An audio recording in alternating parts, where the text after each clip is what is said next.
សួស្តីបងប្អូនអរគ្នាបាទនៅក្នុងវីដេអូខ្លីមួយនេះខ្ញុំចង់ចែកម្លែកទៅបងប្អូនអរគ្នាពីរបៀបដូរ font អក្សរក្នុងកម្មវិធី Telegram បាទហើយបញ្ជាក់ផងដែរគឺសម្រាប់ទៅក្នុង computer ទេបាទឥឡូវយើងចូលក្នុង Telegram ហើយចុចចំត្រី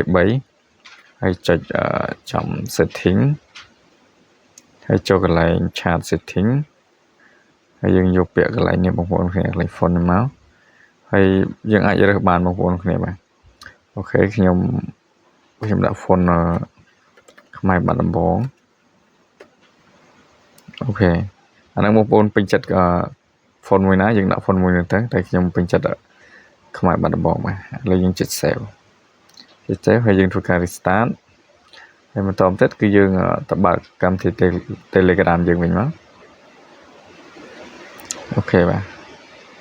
ហើយយើងបាន font របស់យើងស្អាតមែនតើបងប្អូនគ្នាហ្នឹងហើយវីដេអូថ្ងៃនេះគឺមានតែប៉ុណ្្នឹងទេសម្រាប់ចែកជូនបងប្អូនគ្នាបាទអរគុណបាយបាយ